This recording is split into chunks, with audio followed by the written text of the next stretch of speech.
Delta மாவட்டங்களுக்கு பாசனத்திற்காக 28/7/2024 மேற்கு வங்கியிலிருந்து திறந்து விடப்பட்ட தண்ணீர் கல்லணை வந்து அடைந்ததை தொடர்ந்து கல்லணையிலிருந்து 31/7/2024 காலை 9:15 மணி அளவில் காவிரி வெண்ணாறு கல்லணை கால்வாய் மற்றும் கொள்ளிடம் ஆறுகளுக்கு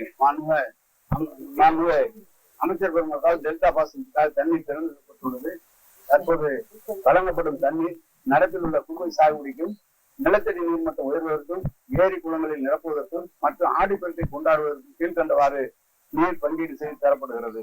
காவிரி 1500 கனஅடி வினாடிக்கு, வெண்ணாறு 1000 கனஅடி வினாடிக்கு, கல்லணை கால்வாய் 500 கனஅடி வினாடிக்கு, கொள்ளிடம் 400 கனஅடி வினாடிக்கு. மேலும் கூடுதலாக கிடைக்க உள்ள தண்ணீரை தேவைக்கேற்ப அனைத்து ஆறுகளில் வழங்கப்படும்.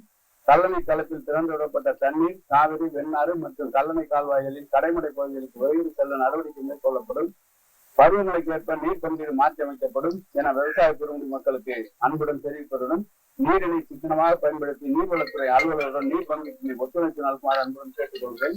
இப்போது திறந்து விடப்பட்ட விவசாயத்தினுடைய பரப்பளவு என்பது கிட்டத்தட்ட 3,09,966 ஹெக்டேர்.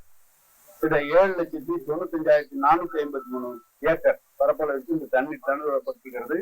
இப்போது 1,4 லட்சம் கனஅடி வந்து கொண்டிருக்கிறது.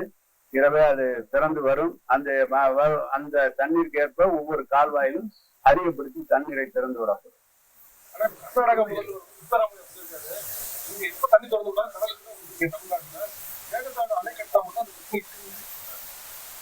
அவர் விருப்பத்தை சொல்றாரு, நம்ம அதை விடமாட்டோம்னு சொல்லிப்பாங்க. நீங்க கேரளாவில எவ்வளவு தண்ணி வந்தாலும் நமக்கு கொடுக்கறத நிறுத்திட்டு அவங்க கடவுள தான் விடுறாங்க. அவங்க வளத்தை பொறுத்து அது அவருடைய கவலை இல்லை. எங்களுக்கு கொடுக்க வேண்டிய உரிமையை கேட்கிறோம். நீ 100 அணையை கட்டக்கூடாதுன்னு முதலமைச்சர் கண்டிப்பா மத்திய அரசு சொல்லிட்டாங்க. ஒன்றிய அரசும் சொல்லிட்டாங்க, நாங்க அனுமதி கொடுக்கலன்னு சொல்லிட்டாங்க. நீ வந்தா ஏதாவது ஒரு விளக்கமான ஒரு கேள்வி கேட்கிற, வேற ஏதாவது கேள்வி கேட்கிற.